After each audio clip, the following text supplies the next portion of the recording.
Olá, bom dia a todos. Estamos no ar. O programa Nas Redes da Caridade agora está dentro do seu lar. Um dia agradável, onde hoje nós iniciamos dia 13 de março de 2021, onde hoje vamos falar um assunto bastante interessante, que é separação familiar, aquelas discussões, brigas que a gente tem entre pai, mãe, entre os filhos, às vezes irmãos, né, parentes ali próximos, às vezes desavenças, e hoje nós vamos cuidar desse assunto. Então, sejam todos bem-vindos a essa discussão, façam as suas perguntas, colocações, compartilhem, façam os seus likes, e hoje vamos então apresentar os nossos amigos de bancada. Aqui do meu lado esquerdo, nós temos o Wilson. Bom dia, Wilson. Bom dia, amigos. Mais uma vez, obrigado por estar conosco na manhã desse sábado. Ok. Bom dia, D'Alessandro. Bom dia a todos. Obrigado pelo acolhimento na vossa casa física e casa espiritual. Ok. E agora, do meu lado direito, o doutor Nilson. Bom dia. Bom dia. Que a paz de Jesus fique com todos vocês. Ok. Então, muito bom.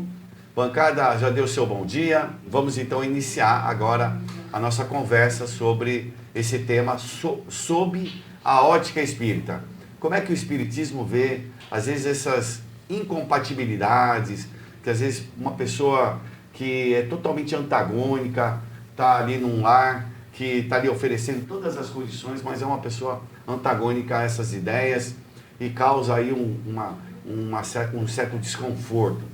Como nós podemos ver isso sobre uma ótica espírita? Porque vai nos apresentar que hoje nós estamos colhendo aquilo que plantamos, através da reencarnação temos novas oportunidades e reencontramos personagens do passado, nos dias atuais, sobre uma outra roupagem. Então nós vamos aqui discutir hoje em dia, agora, né, Wilson? Ainda, Alessandro? Sobre esse tema,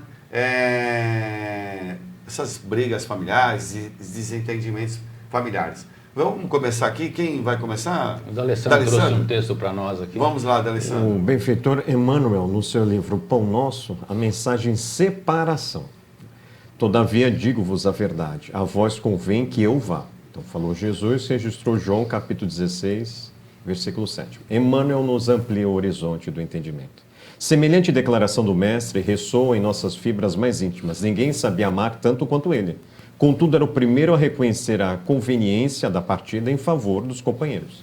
Que teria acontecido se Jesus teimasse em permanecer? Provavelmente as multidões terrestres teriam acentuado as tendências egoísticas, consolidando-as. Porque o divino amigo havia buscado Lázaro no sepulcro, ninguém mais se resignaria à separação pela morte. Por se acharem limpado alguns leprosos, ninguém aceitaria de futuro a cooperação proveitosa das moléstias físicas. O resultado lógico seria a perturbação geral no mecanismo evolutivo. O mestre precisava ausentar-se para que o esforço de cada um se fizesse visível no plano divino da obra mundial.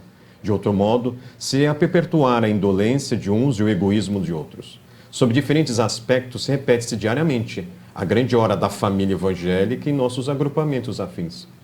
Quantas vezes surgirá a viuvez, a orfandade, o sofrimento da distância, a perplexidade e a dor por elevada conveniência ao bem comum? Recordai a presente passagem do Evangelho quando a separação vos faça chorar, porque se a morte do corpo é renovação para quem parte, é também vida nova para os que ficam. Então Emmanuel chama a atenção de uma separação diante das leis divinas, uma separação natural.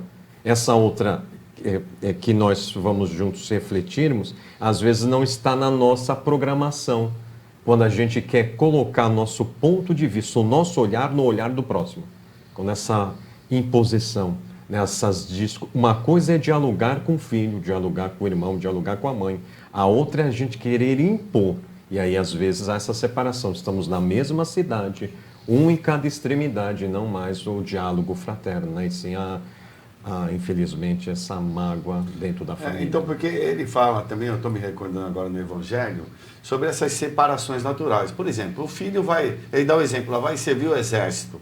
É muito natural que ele vai se afastar da família, vai ficar um período longe. A filha, o filho casou, também vai se afastar da família. Há uma separação, há um rompimento ali momentâneo, né, que a pessoa vai começar a criar a sua nova família. E às vezes o pai até fica meio ressentido, né, Zé Nilson? Acho que a gente já tem filhos mais velhos aí, e a gente fica até meio ressentido por conta, fala, será que os filhos não nos abandonaram, né? Não lembram de nós? Não lembram de nós? Eu não sei se o senhor teve esse sentimento assim, Zé Nilson? Não, eu não cheguei a ter esse sentimento porque eu já tinha analisado isso para algumas pessoas. Quer dizer, quando chegou para mim foi fácil porque eu já tinha analisado. Mas isso acontece muito. Inclusive, na psicologia tem uma síndrome que eles chamam síndrome do ninho vazio, que é quando os filhos vão embora. Então você vê que uma série de pessoas cria grandes distúrbios nesse tipo de separação. Você vê que ele chama ninho vazio. Estava aquela mãe e o pai, às vezes os filhos vão ficar vazio. E às vezes, de além de ter separado os filhos, às vezes os outros são separados. Ainda está mulher e marido, ainda só. Aí vem mais coisas assim pelo meio. Mas, com certeza, a separação pode ser olhado por várias óticas. Nós estamos trazendo aqui para óticas do Espiritismo. O Emmanuel, que o D'Alessandro disse, com a sabedoria imensa dele, ele mostra vários tipos de separações, até da morte, da doença, tudo, da viuvez, do orfanato, e assim por diante. Mas, na ótica espírita, nós podemos trazer, além dessa discussão toda, a compreensão lá do passado, da discussão da reencarnação. Lembrar, porque as pessoas dizem assim, que nós somos uma personalidade, e é verdade, persona, máscara lá que significa. Então, mas nós tivemos várias personalidades, porque nós fomos encarnados agora, há 100 anos, há 200, há 1000. Então, nós temos várias personalidades. Normalmente, as pessoas olham atualmente como multipersonalidade, um psicopata, um esquizofrênico, mas não, nós somos. Então, pode alguma coisa acordar algo da outra personalidade que estava armazenada. Então, nós, no processo de separação, pode vir muita coisa, porque pode ter casais que estão separando pela primeira vez, pode ter casais que estão separando já pela quinta vez, certo. Pode ter filhos que estão causando problema ali pela primeira vez, mas pode aquele mesmo filho já estar causando problema pela segunda ou terceira vez. Nós não sabemos, aí vai pesar muito em cima de cada caso. O peso é maior. Porque então parece que a coisa fica mais pessoal, né? Entre aquelas duas pessoas,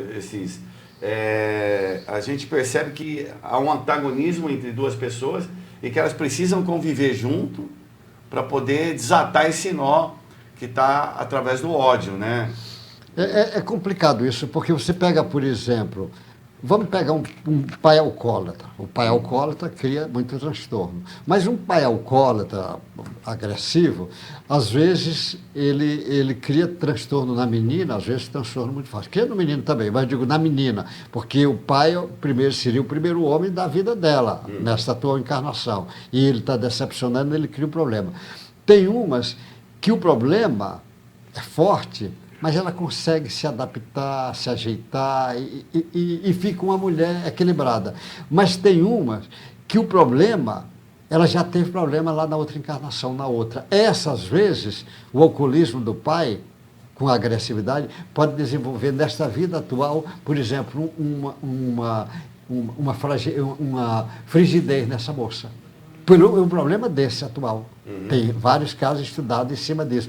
Quer dizer, esse causou e a outra não causou. Por que não causou? Porque essa, às vezes, está enfrentando agora. E a outra já enfrentou 2, 3 vezes. Então, tem um número de coisas para a gente poder analisar. Então, a doutrina espírita ela abre um leque de entendimento, não só dessa existência, mas entendimento, porque ela pega cada um de nós e ela puxa assim. Você não começou agora, você já vem de longe, ó, e você também não vai parar agora, você vai longe. Ela abre um leque maior e abre muitas reflexões de família, de todas as áreas do saber. Isso interessante, eu estava lembrando uma parte do texto ali de Emmanuel, quando ele fala também da importância que quando Jesus precisava partir para deixar que os discípulos continuassem. Porque imagina, se ele não desencarna, tudo bem, desencarnou de uma forma ali cruel, né? Vamos falar do ponto de vista da crucificação. Mas no ponto de vista histórico, quando ele desencarna, o que acontece com os apóstolos, com os discípulos dele? Se desenvolvem. Porque às vezes nós ficamos dependentes de determinada pessoa e aquilo ali impede que a nossa personalidade se aflore, que a gente se desenvolva, que a gente melhore. Nós vemos isso em dois focos, assim, por exemplo, quando um pai, uma grande fortuna, tem um pai que tem uma grande fortuna, uma grande empresa, desencarna. Se a família, se os filhos estão preparados, eles conseguem dar continuidade àquilo, ao trabalho do pai, multiplicam, melhoram e você vê prosperando.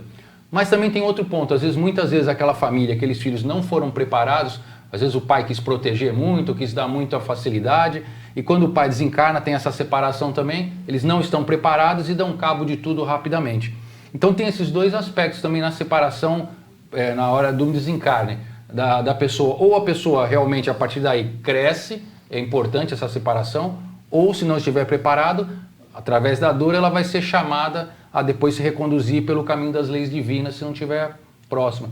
Então Emmanuel alerta isso daí nesse ponto da separação. Às vezes a gente vê a morte como algo cruel, como algo ruim, mas realmente às vezes a morte, uma destruição se faz necessária para que haja uma implementação da personalidade de outros seres que conviviam ali, né? Certo. Então, pelo que eu estou vendo, assim, você pode analisar sobre muitas óticas. Eu acho assim, o Espiritismo ele vai possibilitar a gente entender isso de uma forma assim, na sua causa. A gente ainda tem muitas dificuldades, né? Porque vamos voltar ali para o seio familiar, que é um laboratório ali de experiências, né? A maioria de nós, apesar de ter as informações do mundo espiritual, de saber sobre a nossa realidade espiritual, ainda tem dificuldades em entender essa necessidade de enfrentar os desafios dentro de um lar, de uma família, né? Às vezes, vamos falar assim, antes de você casar, até mesmo com os seus próprios irmãos, às vezes tem ali pessoas, seus irmãos ali, que você tem um antagonismo muito grande. Eu queria, assim, no nosso dia a dia, assim, no comecinho aqui das famílias, o que a gente pode falar para as pessoas que estão aí enfrentando essas situações difíceis? Eu não cheguei na separação da família que ele construiu, mas na família que foi construída para ele e que ele se encontra aí, o que eu vejo muito desentendimento entre irmãos. Como é que a gente pode dar um alento, um esclarecimento para essas pessoas que estão enfrentando essa situação e acredito que não tem solução, né? Por falta de uma visão maior, de uma calma, de uma serenidade. Deu para entender assim, Zé Nilson? Será que eu enrolei muito? Não, não enrolou, não. É que o assunto é complexo. É complexo mesmo, é muito né? complexo. Porque você vê que pode ser analisado por muitas óticas. Você imagina um filósofo falando disso. Ele diz, pela ótica do materialismo, Deus não existe, o Espírito não existe, você tem um olhar diferente. Não está prestando, separa. Você tem esse olhar. Mas se você tem uma ótica espiritualista, já muda. E se esse espiritualismo for um espiritualismo católico, o evangélico, o muçulmano, você vai ter outra ótica diferente. Vai depender. O espiritismo traz umas grandes colocações para nós. Mas você pega em parte de educação, você também tem óticas para analisar isso. Por isso que às vezes tem pessoa que pergunta, eu vou ter um filho, quando é que eu devo começar a educação do meu filho? A gente diz, já devia ter começado. Ele disse, mas eu ainda nem casei, mas já devia ter começado, porque você que tem que se preparar primeiro para vir. Então não é com 1 ano, com 2 anos, é você que tem que se preparar. Então você veja, a ótica espírita já muda diferente. Na ótica de alguém vai dizer, não, o menino até 7 anos é uma coisa, até pouco tempo a criança ia para a escola depois dos 8 anos. Era assim o dominante, mas era dominante na sociedade, era assim. Até pouco tempo a Terra era plana. Até pouco tempo o sistema planetário era o Sol e um bocado de planetas ali em volta, e umas estrelas. Mulher hoje, não tinha alma. Hoje já se sabe que tem mais de 200 bilhões de sóis. Olha a diferença que dá. Então a análise vem, o Espiritismo ele traz uma série de compreensões para a gente aprender, para falar para as pessoas assim, o que é que ela pode servir. Os Espíritos costumam dizer o seguinte, quanto mais egoísmo, mais dificuldade naquela família. Quanto menos egoísmo, mais fácil de se ajeitar. Você dificilmente vai ter grandes melhoras se deixar o egoísmo predominar. Você precisa deixar o amor vir. Então, nós espíritas temos a facilidade de termos o Evangelho de Jesus para a nossa referência. E tem a doutrina espírita apontando Jesus. Então, nós temos, numa dificuldade com a família, talvez você possa dizer, Jesus aqui, o que ele diria para mim?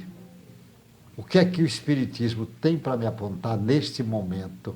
Então, isso abre um leque de você ter uma série de entendimento, de calma, de paciência, mas eu não quero ficar só falando, abre o leque para os outros. A benfeitora Joana de Ângeles, no livro dela, Vida Feliz, na lição 90, ela chama o convite na área da psicologia lá. Não te isoles no círculo social onde te encontres. A solidão aconselha mal. Quando se afasta do convívio familiar, do trabalho, da comunidade, perturba-se. A fuga do mundo gera distrofia da razão, apresentando uma visão desfocada a respeito das pessoas e das coisas. Na luta diária e na atividade humana, aferem-se os valores que se devem desenvolver e aprimorar. Então, se a gente pega a informação da benfeitora com a doutrina, quando estamos em família, a gente desenvolve virtudes. Então, quais são as virtudes desse relacionamento interpessoal? O amor incondicional, a renúncia, a compaixão, a mansidão e a humildade. Porque normalmente quando a gente vai casa, a gente joga lá tudo aquele, né, aquela magia, como diz Emmanuel. E aí depois no convívio é que sai aquele modelo do homem ideal e apresenta-se o homem real. Então se eu desenvolver isso, que o amor não põe condições, que amor que põe condições não é amor, é pseudo-amor ou desamor. Então eu desenvolvo realmente a virtude, amor. Amor incondicional. E aí então eu vou para a renúncia. Ah, eu pensava que ela era assim, mas ela é assim. Aí eu vou para a compaixão. Ah, ela é suscetível a erro. Como eu sou suscetível a erro, porque nós estamos na estrada da evolução. Aí eu vou para a mansidão, humildade. A vida está me desenvolvendo, está me proporcionando que eu compreenda e entenda. Ela vai crescer diante das experiências da vida, assim como eu estou crescendo. Então, assim, um relacionamento familiar desenvolve essas 5 virtudes de maneira assim, bem, claro, cada um no seu nível, mas às vezes as pessoas não têm essa visão das virtudes que a doutrina possibilita. Então, mas para reconhecer isso, D'Alessandro, a pessoa, não é todo mundo que tem essa serenidade aí para reconhecer a sua falta de humildade, de paciência, de tolerância, de compreensão. Porque normalmente, naquele burburinho da família, geralmente a pessoa não reflete. Precisa acontecer alguma coisa, às vezes de grave, para ela começar uma reflexão na vida. Puxa vida, não devia ter feito isso, eu não devia ter elogiado mais. Não é assim que acontece no nosso dia a dia, doutor Nilson? Porque aqui nós estamos falando do cotidiano da vida, né? Do dia a dia da vida. E é isso que nós enfrentamos. Né? Quando o senhor falou da síndrome do ninho vazio, eu senti bastante. Eu não sabia que eu fosse sentir tanto essa questão da ausência, e é normal. Aí eu fui me remeter, quando eu era também adolescente, eu tinha essa idade, 20 e poucos anos, eu também sumi pelo mundo, nem dei bola para meus pais, né? E nem dei bola, e hoje a gente quer, entre aspas, uma satisfação dos filhos. Não, é isso, eu não sei se... Não, é verdade. E falando nas relações entre casais, eu escutei uma palestra no outro dia do Rossandro, muito interessante, ele falando do tipo de relações. Porque quando Jesus vai falar lá da lei mosaica, quando perguntam para ele sobre separação, e ele fala que a separação na lei humana, ela poderia, mas pelo egoísmo do embrutecimento do coração dos homens. E na verdade a separação na lei divina, ela não seria normal, né? Ele fala. Mas aí o Rossandro fala assim, que existem relações assim.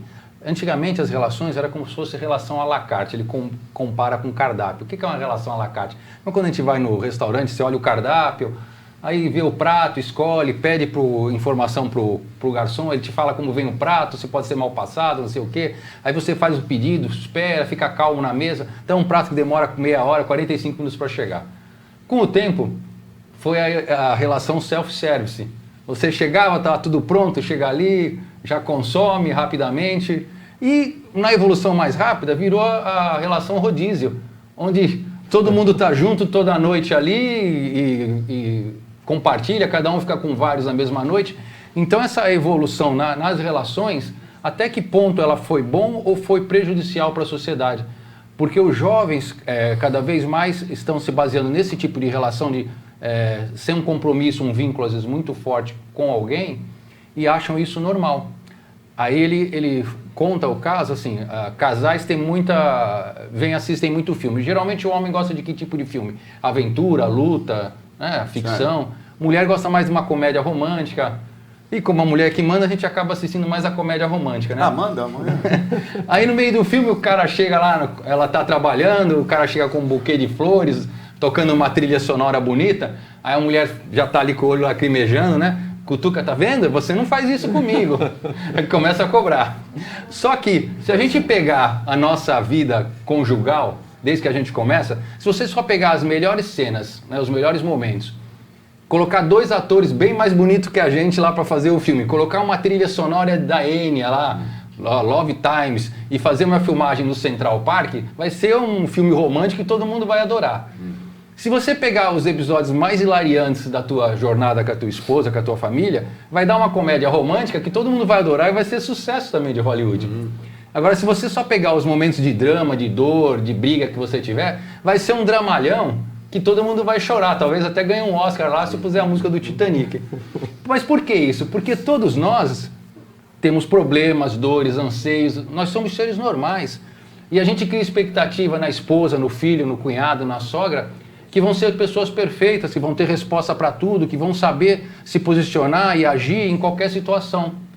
Mas não é assim, porque nós também não somos assim. Nós somos cheios de problemas e pepinos, né? Quem é que não tem mazelas na vida? Então é isso que a gente tem que aprender no relacionamento para evitar separações, aí não só como marido e mulher, mas separações no núcleo familiar, aprender a respeitar e entender as dificuldades do próximo assim como eu tenho. É verdade isso aí, viu, Wilson? Essas coisas acontecem mesmo, né, Zé Luiz? Acontece. Ele descreveu o cotidiano aí da nossa vida. Família, não é à toa que Deus colocou o núcleo família como um dos alicerces principais da nossa evolução. Aqui, a família são nossos irmãos de caminhadas. Nós somos famílias. Até mesmo quando a gente diz família espírita, por exemplo, nós aqui, nós 4, já somos família, somos irmãos de caminhada, estamos fazendo a caminhada. Então, nos irmãos de caminhada, é muito importante usar os ensinamentos de Jesus, o orai e vigiai. Então, usar a força da oração é muito importante para a família. A força da oração, porque vai ajudar a quebrar uma série de coisas.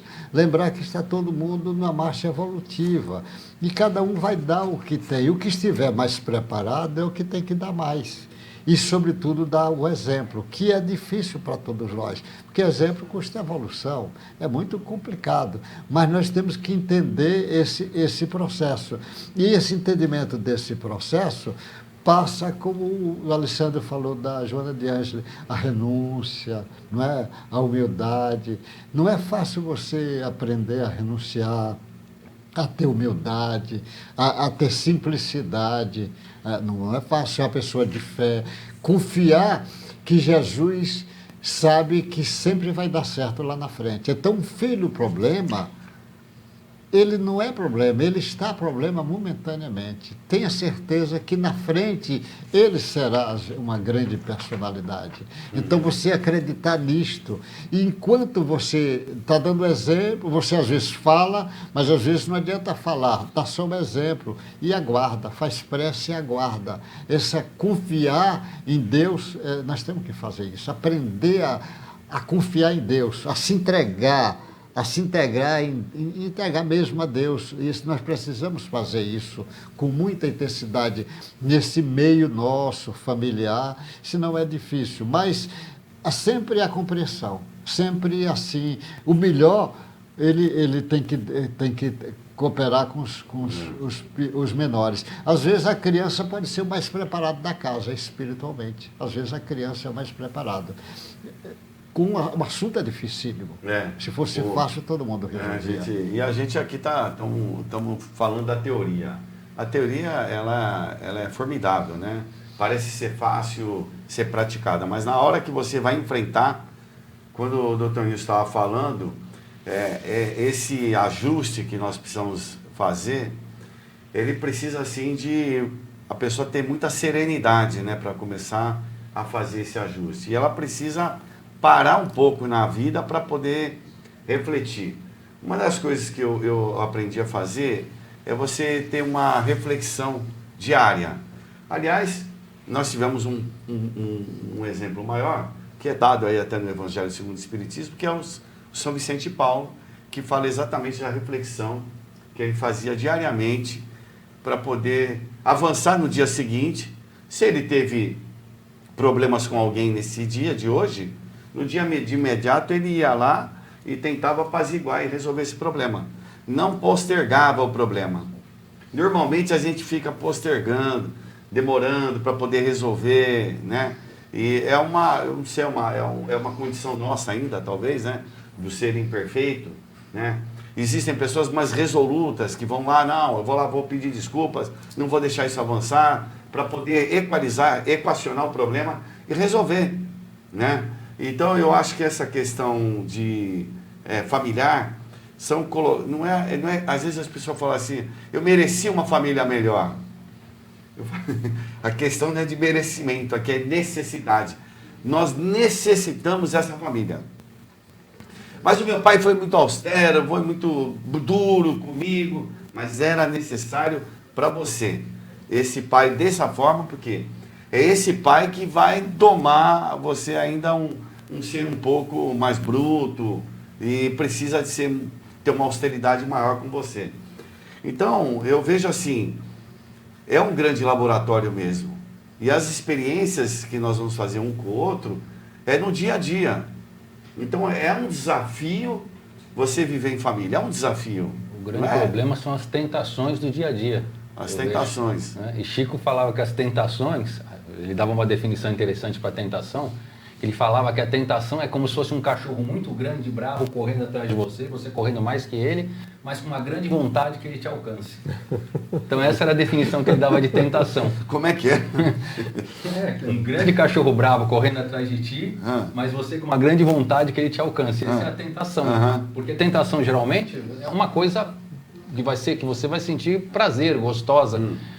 E aí quando você olha para a relação dos outros, para a família dos outros, você sempre acha que é melhor, né? Aquele negócio, a grama do outro é mais bonita, porque na verdade você só vê o melhor. Aquele casal que se relaciona com você, que sai à noite, que vai num barzinho, é verdade. Ele não mostra para você a relação, às vezes, dificultosa, a relação de problemática do dia a dia. Você vê eles sorrindo, se abraçando, você vê aquela família doriana bonita, todo mundo sorrindo, feliz, sem problema de saúde financeira. Então você idealiza a tua família como a do outro. E aí você vê, pô, aquele cara lá, aquela mulher era o ideal para mim. Aí você fica cobiçando a mulher do outro, porque você vê que a relação deles parece perfeita. Ah, pô, minha mulher não me entende, minha mulher não se arruma, minha mulher não faz o que a outra faz, e aí você fica... Faz o que eu quero que ela faça. Mas na verdade, a relação familiar, não só marido e mulher, é uma construção diária, se a gente comparar com a construção de um edifício. Quando você começa a construir um edifício, vai aos pouquinhos, na base ali, né, fazendo uma base forte, estrutura. E se todo dia ali o construtor não vai colocando tijolinho, vai revestindo, se deixar o prédio ali só no tijolo, a chuva vai vir e vai dar aquela... Quando você olhar, a tua parede está cheia de infiltração, né? Mas se o construtor colocar um azulejo legal, fazer um rejunte bom ali com quartzolite, a propaganda, vai ficar bom, vai melhorando, né? E assim a gente, no dia a dia, que a gente acaba não fazendo, né? Olha, realmente é um grande desafio, né? Canecas e evangelho, né? Nós vamos fazer a propaganda da caneca. Vai sair no monitor, então vamos lá ver. Nós estamos fazendo uma campanha das canecas. É uma campanha que foi lançada aqui de 1000 canecas para que a gente possa sustentar esse programa. Tem um telefone aí no seu monitor, você pode ligar para esse número, você vai ser atendido. E aí você pode adquirir uma caneca onde você vai ajudar a manter esse programa. Esse programa ele é custeado pelo Centro Espírita de Caridade Dr. Luiz Monteiro de Barros.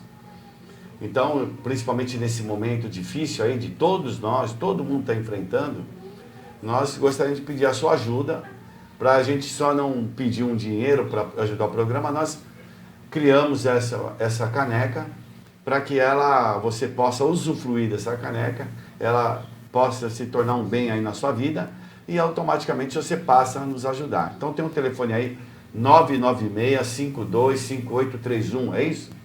Isso. Eu estou vendo bem, olha, 996-525831. Então você adquire, alguém vai atender, né? E a pessoa a Paulinha vai atender e ela vai te vender uma caneca. Às vezes, 10. às vezes a pessoa assim, ela conhece alguém que pode ajudar. Então, você compra 10 canecas, passa para outro passa para outro, para poder ajudar a manter o programa no ar, tá bom? Então, o que mais? O Evangelho. Agora nós vamos começar o Evangelho. Esse assunto, ele volta lá no finalzinho. A gente agora, vamos fazer o seguinte, nós vamos ter assim, uma orientação, vamos dizer assim, para até a gente fechar esse assunto de desentendimento familiar, né? Então, vamos para o último bloco aí com vocês. Eu vou pedir... Oi? Quer fazer? Eu estou falando do Evangelho, está aqui. Eu ia pedir o Evangelho. Você quer ler? Posso ler. Então, o D'Alessandro vai abrir o Evangelho no ar, o Evangelho aleatoriamente, né? É que aqui o diretor estava falando, olha para a câmera, olha para a câmera. Agora eu vou olhar para aquela câmera. E o D'Alessandro vai abrir aleatoriamente e vamos ouvir aí um trecho do Evangelho segundo o Espiritismo para possamos fazer uma reflexão no final. Pegue a sua caneca, coloque um copo com água aí, né? Um pouco d'água, para que ela seja magnetizada, tá ok? Quem é que vai magnetizar? Nós estamos fazendo uma leitura boa, saudável, salutar. Então os nossos pensamentos estão exarando magnetismo salutar, divino. E isso aí vai influenciar os elementos que são mais fáceis, que estão próximos de nós. A água é um elemento fácil. E através de benfeitores aí da nossa vida, eles vão aí nos ajudar a colocar uma medicação que é tão necessária para a gente encontrar um pouco de paz. Então, sejamos inteligentes, põe a sua caneca nas redes da caridade, um pouco com água, chame seus familiares e nós vamos fazer esse evangelho juntos, tá ok? E o D'Alessandro vai fazer a leitura, depois nós vamos comentar. Então abriu ao acaso, né? Entre aspas, o acaso. Capítulo 12, amai os vossos inimigos. O item, se alguém vos bate na face direita, apresenta-lhe também a outra. É um trecho registrado por Mateus 5. E vem o benfeitor Allan Kardec. Os preconceitos do mundo sobre o que se convencionou chamar o ponto de honra dão essa suscetibilidade sombria, nascia do orgulho e da exaltação da personalidade, que leva o ser humano a retribuir injúria por injúria, insulto por insulto, o que parece a justiça para aquele cujo senso moral não se eleva acima das paixões terrestres. Por isso, a lei mosaica dizia olho por olho, dente por dente, lei em harmonia com o tempo em que vivia Moisés. Cristo veio e disse, retribui o mal com o bem. E disse mais, não resistais ao mal que se vos quiseram fazer, se alguém vos bater sobre uma face, apresenta-lhe a outra. Ao orgulhoso, essa máxima parece uma covardia, porque não compreende que haja mais coragem em suportar um insulto do que em se vingar. Isso sempre por essa causa que faz com que sua visão não se transporte além do presente. Muito bom. Muito interessante. Quem é que escreveu isso aí? Allan Kardec. Foi Allan Kardec, né? Vamos comentar sobre esse... caridade? Capítulo 12, amai os vossos inimigos, o item 8, ou seja, se alguém vos bater na face direita, oferece-lhe a outra face. A gente não está acostumado a fazer isso, né? A gente O quê? dá outra face, a gente toma já quer devolver o dobro, né? Já tá... Se a gente for lembrar nos romances espíritas, e até vem de encontro à temática de hoje, a maior parte dos romances espíritas, o homem está sempre no umbral e a mulher vai resgatar depois, né? Tá. Geralmente é assim. Pega, por exemplo, o exemplo do pai lá de André Luiz, se não é a mãe lá e atrás deles, né? O exemplo de Alcione. Você confirma isso? E outras. Isso mesmo? Então, nós homens, a gente tem que mudar esse quadro, se policiar, porque a gente tem o sangue mais aí à flor da pele, a gente fala, né? Sangue latino, não sei. E a gente não consegue, geralmente, dar outra face. Eu não sei se é o sangue latino ou é a alma desequilibrada. A personalidade. Ou é sangue de jumento. Sangue de jumento. Não podemos ofender o jumento também, né? Mas Vamos conversar um pouco sobre isso, interessante, né? Essa observação é muito interessante para nós homens aí. Se a gente quer reverter esse jogo, né? E não é nenhum reverter, mas ir ao encontro aí do ser amado, nós vamos ter que nos esforçar mais para a nossa educação. É isso, doutor Nilson?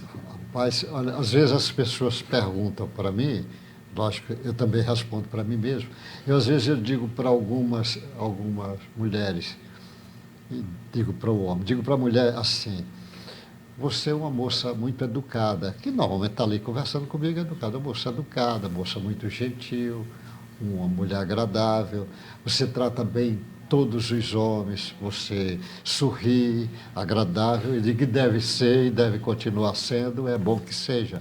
Agora, se você tem isso com qualquer homem que você nunca viu, e com teu marido, você é dura, aquele que dorme com você, que está com você, está na hora de você refletir, de você tratar teu marido com a gentileza que você trata os outros. E eu digo para o homem, e você também é gentil com todas as mulheres, você trata bem, respeita, frases direitas com ela, e é bom que seja assim mesmo, mas e com a tua você é tão duro, você é tão terrível, está na hora de você refletir sobre isto, de você lembrar que você tem que tratar a tua companheira com a gentileza que você trata as outras, né? que você nem conhece. Você tem a mãe, eu digo, mas você com qualquer criancinha que você vai, oh, que gracinha, bonitinho, elogia, faz coisa, e seu filho, você qualquer coisa quer bater nele? Você quer dar tapa, quer botar de castigo à toa, então você está tratando os filhos dos outros melhor do que o teu. Está na hora de você fazer reflexão sobre isto. Realmente, é como o André Luiz disse, se a gente tratasse as pessoas em casa com a gentileza que tratamos os outros lá fora, o mundo melhoraria em questão de horas. Então, nós precisamos trazer para a nossa prática, lembrar disso. Olha, nós somos espíritos em evolução, somos aqui irmãos encaminhadas, está na hora de começar a se esforçar nessa direção, trabalhar nessa direção, na certeza que vale a pena. Quando chegar lá no fim da existência, a pessoa diz, valeu a pena eu ter me esforçado, valeu a pena. Porque, às vezes, aquele menino trabalhoso vai ser aquele gigante lá na frente. Você, às vezes, se surpreende. Porque, ele, às vezes, naquela ânsia de libertação dele, você depois é que vai compreender. Às vezes, o esforço daquele marido, valorizando muito o trabalho, lógico, o certo seria valorizar, sim, o trabalho, valorizar o lazer, valorizar a espiritualidade. Você teria que fazer isso tudo, porque não adianta valorizar só família se não tiver trabalho. Não adianta só trabalho e o resto da família. Não adianta só lazer. E não adianta também a espiritualidade. Você, então, tem que fazer tudo. Então, a espiritualidade, como no caso está falando do Evangelho, o Evangelho em casa é muito importante. Você faça o Evangelho e eu garanto a qualquer um agora. Pode começar a fazer isso e veja. Se você abrir a lição do Evangelho segundo o Espiritismo, pegar uma lição de Jesus, ler e ficar comentando sobre o que Jesus falou, o significado daquilo, depois de 10 minutos, tua casa muda de vibração. Porque Jesus é a grande força magnética no planeta. Ele diz que quando 2 ou mais pessoas estiver falando meu nome, eu estarei presente. É o magnetismo de Jesus que vai entrar em sua casa. Use essa técnica. 10 minutos falando de uma lição de Jesus, o magnetismo de tua casa muda. Porque o magnetismo dele vai lhe atingir. Eu estou falando demais, passa para os outros aí. O D'Alessandro está quieto aqui. É interessante, porque como a gente tem um anjo de guarda, de acordo com o Livro dos Espíritos, a questão 500, ninguém na Terra não tem anjo de guarda. A nosso nível evolutivo é necessário um irmão, uma irmã mais experiente. Então, quem nos colocou o anjo de guarda? O próprio Jesus. Quando a gente faz uma oração, vai para Jesus? Vai. Mas ele direciona a aplicabilidade para o anjo de guarda. E às vezes no nosso dia a dia, isso que o senhor José está falando, a gente está tão absorvido com as informações da matéria que a gente não abre o canal para a espiritualidade. Realizando o evangelho no lar, é como se assim viesse os anjos de guarda e acionasse através das mensagens aquilo que todos nós, na família, né, precisamos. Então, o Evangelho no Lar é muito importante, porque às vezes é a dica do benfeitor, é a oportunidade, assim que a gente está deixando, de o anjo de guarda conversar mais intensamente com a gente. A gente às vezes está tão fechado nas questões da matéria, né, das nossas profissões, questões às vezes envolvendo política, que a gente se fecha perante a espiritualidade e não dá brecha para ele, pelos pensamentos dele, até nós chegarmos. Mas é no momento do evangelho lá que eles meio despertam. Minha filha, 12 anos, outro dia que foi na quinta, ficou admirada, porque veio umas mensagens, nossa, está falando para mim, está falando para todos. Mas se você está muito atenta, é a dica do anjo de guarda, né? Porque e Jesus é interessante, porque Allan Kardec vai fazer essa observação, nem os irmãos de Jesus entendiam Jesus. Então Jesus não baixou o nível no sentido assim de não esperar essa unanimidade, né, na família. Eu tenho que levar o amor, eu tenho que levar a mansidão, tenho que levar aí a paciência. Mas o outro às vezes não está receptível, mas deixa o outro. Um momento o outro vai despertar para isso. Então se Jesus, que é Jesus, não foi entendido entre os seus, às vezes a gente quer algo que no nosso nível ainda não dá para ser atingido, né? André Luiz, na Evolução em Dois Mundos, ele traz que, assim, quanto o divórcio e a separação, ele fala assim, que não existe na Terra uniões conjugais legalizadas ou não, sem graves vínculos no princípio de responsabilidade do passado. Então, de encontro novamente com o evangelho que a gente abriu aí, né, Dai a outra face. Problema todos nós vamos ter, dificuldades todos nós vamos ter, mas ele fala, não vamos facilitar uma separação conjugal, não vamos facilitar uma separação familiar. Ele fala, a gente tem que fazer de tudo, lutar, porque se você separar, se você permitir que teu filho vá para longe, e você não tenha mais contato, outras famílias, você só está adiando um débito. É como o cara que está devendo ali no banco, e aí vai lá e renegocia a dívida. Ele, tudo bem, jogou mais para frente, mas o que vai acontecer? Aquela dívida de 500 vai virar 1.000. Ele vai continuar pagando, vai ser mais dificultoso. Então, André Luiz dá a dica em Evolução em Dois Mundos. Procura quitar a tua dívida naquele momento que ela está perante a ti. Porque lá na frente a dívida vai ser maior, vai ser mais difícil. Enquanto você, assim, essa disposição é importante. Você reconhece, né? Reconhecer um erro. E você assume esse erro e fala assim, agora eu vou atrás de reparar esse equívoco da minha vida, né? Isso em todas as relações familiares, né? E essa questão de você dar alta face, quer dizer, você não pode ser uma pessoa passiva na vida, ser ativo. Eu reconheci a deficiência, eu vou atrás do acerto, eu vou atrás do ajuste. E não vai ficar se lamentando no problema que vai ficar no passado, esse problema. Mas para que você possa equacioná-lo, você tem que ir para frente, não tem jeito. Então é uma disposição de uma pessoa que tem uma lucidez um pouco espiritual. Ele está com um pouco de lucidez. Opa, vamos para frente aí. Tem as dificuldades? Olha lá, a síndrome do ninho vazio, que o senhor falou. Olha, adianta você ficar chorando as pitangas? Não adianta nada, né? Não adianta nada. Agora, reconheça esse momento difícil que está enfrentando e vai em busca das soluções. Vai telefonar mais, vai participar mais, vai procurar saber da vida, porque às vezes a gente acaba esquecendo dos próprios familiares. E o D'Alessandro falou uma coisa muito interessante, porque hoje, principalmente nos dias de hoje, onde há muita essa dicotomia aí, bem mal, entre aspas, e entre famílias, brigas que parecem assim, que não tem fim por conta de política, que ele citou esse tema, né? Então a gente tem que parar com essas questões de ficar defendendo o lado A ou B. São pessoas que a gente nem conhece. E a gente tem que defender aqueles que estão ali ao nosso lado mesmo, que estão no dia a dia. E a gente tem essa infeliz ideia de estar defendendo pessoas desconhecidas, sistemas que a gente desconhece, e que nós somos apenas passageiros desse momento. Que essas coisas, essas pessoas vão ficar também por aí. E passamos a deixar de cuidar da nossa vida e daqueles que estão ao nosso lado para ficar discutindo bobagem com os outros e às vezes desentendimento dentro da própria família por conta de questões políticas, econômicas e assim por diante. Então, em grupos de WhatsApp, você não pode às vezes se abrir em algum assunto porque vai ter uma briga. Não é verdade, doutor Nilson? E briga familiar, a pior briga que tem. É a pior.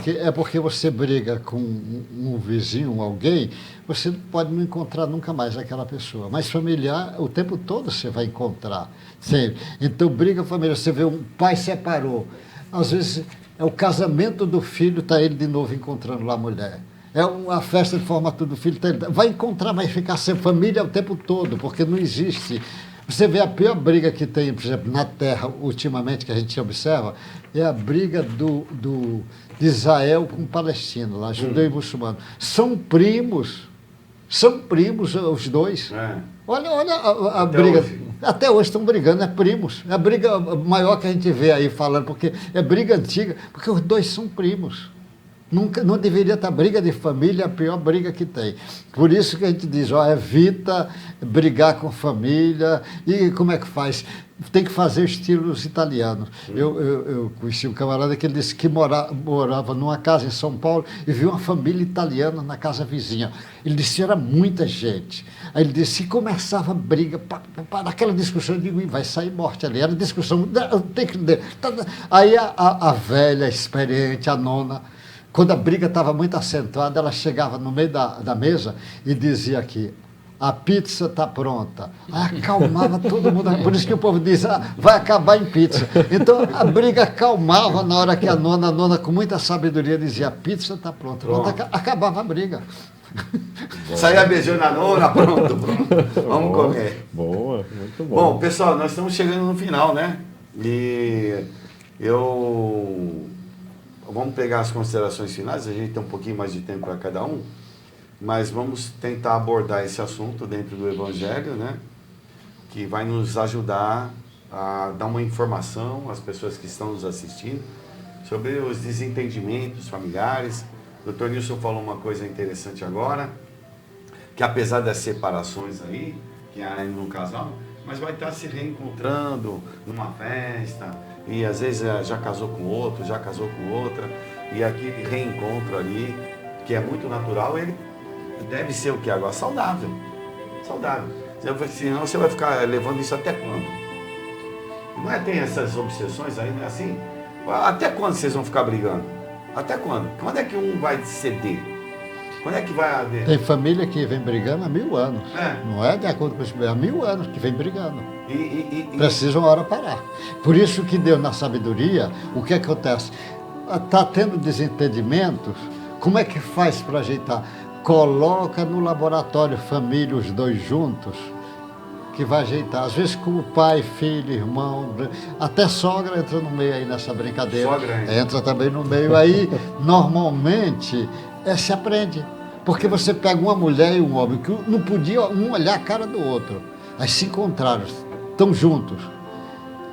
Continuam brigando, às vezes separaram. Mas às vezes você diz, olha, vocês não podiam olhar a cara do outro. Vocês dormiram juntos, tiveram 3 filhos juntos, olha que progresso. Aquela parede imensa quebrou.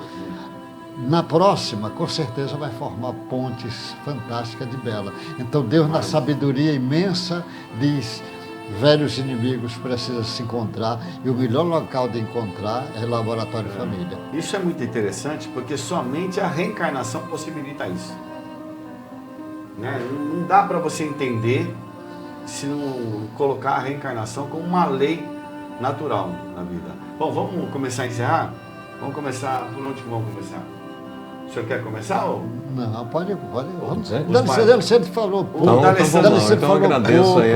Não, bota aí. Faça uma reflexão final, Eu Dalicente. agradeço. Dalicente tem muita sabedoria, a gente tem que tá escutar mais. Ele está escondendo o Não, jogo. ok, sou mineiro não.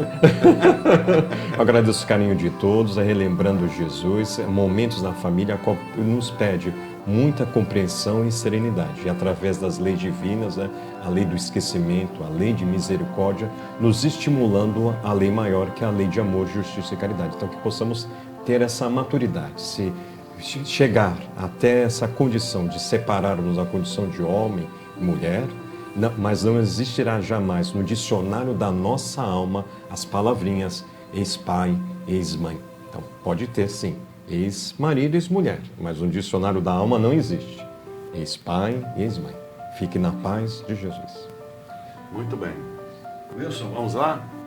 Para finalizar, eu gostaria de dizer que amar não é apenas a gente fantasiar, mas amar é construir, é conviver, é tolerar, não é só sorrisos e benesses, mas também tem dores, desamores, dificuldades.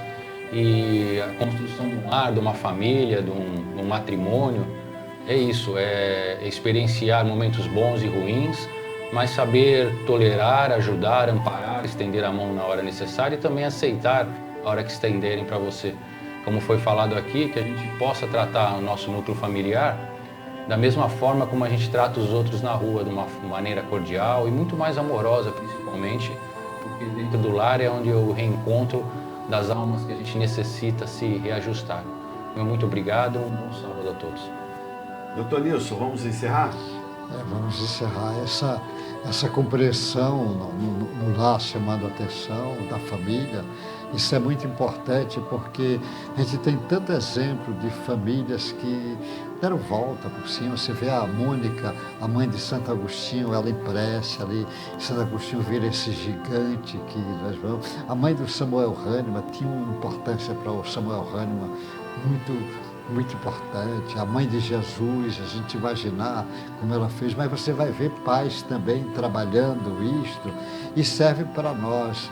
Então nós devemos aprender a agradecer a família que tem, e a bênção de ter aquela família, ter uma casa para chegar e conviver com aquelas pessoas, até mesmo brigando, já é uma bênção ter aquilo para alguém se preocupar.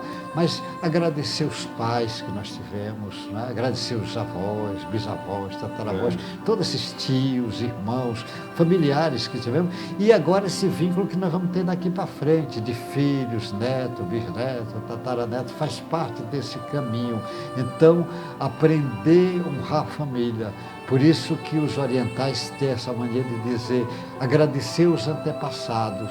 Isso é muito importante, a gente agradecer os antepassados. E no caso do Espiritismo, agradecer os antepassados que trouxeram esse trabalho para nós, principalmente o Allan Kardec, com essa pleide de espíritos que trouxeram, e antes do Allan Kardec, o Mestre Jesus, que deu um roteiro seguro para cada um de nós.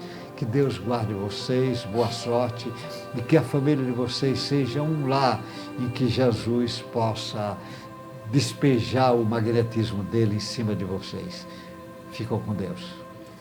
Bom, pessoal, estamos chegando no final do programa, né? Falamos sobre desentendimentos familiares, fizemos uma leitura do Evangelho, falamos sobre a questão de você dar outra face, mas no sentido de você não responder com a mesma moeda, com a ofensa, e sim através da paciência, da tolerância, da resignação, e sendo uma pessoa ativa na vida, né?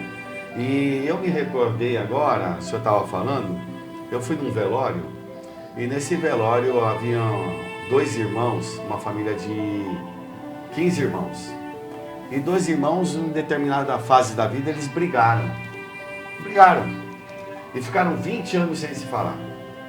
20 anos sem se falar. E agora eles se encontravam no velório da mãe deles. E aí eles foram obrigados a um olhar para o outro e a falar. E aí, tanto tempo se passou, que aquela ofensa lá no passado já tinha se esquecido. E eles estavam agora até envergonhados diante, porque 20 anos começaram a refletir, tinham sido pais, avós, e agora como a mãe deles se sentia, 20 anos, 2 filhos não se falando. E nesse momento fatídico da vida, os 2 se reencontram. A mãe ali, deitada, o corpo morto, mas a alma desperta e feliz por provocar o reencontro daquelas 2 almas. Então, será que nós vamos esperar um dia tão fatídico na nossa vida para ver o perdão, a reconciliação entre irmãos de sangue, irmãos de alma, mas que a gente tenha um pouco mais de compreensão e tolerância na vida, que a gente seja muito mais amigo e seja um verdadeiro irmão daqueles que estão caminhando conosco no nosso lado na família consanguínea, mas também aqueles que se encontram conosco na família espiritual. As responsabilidades que assumimos com essa família consanguínea, com toda certeza, ela é uma responsabilidade que é grande, mas que todos nós temos os nossos limites, as nossas imperfeições. E se porventura chegamos ao ponto da interrupção, não percamos a esperança de, através da responsabilidade nova, criar momentos de alegria e felicidade para uma reconciliação que não seja mais consanguínea, mas que seja espiritual. E que todos nós tenhamos sempre força de vontade, determinação, sejamos ativos na construção de um mundo melhor. Um bom sábado a todos nós, um bom fim de semana e que todos nós sigamos a nossa vida pautada no bem. Até o próximo sábado, se Deus permitir.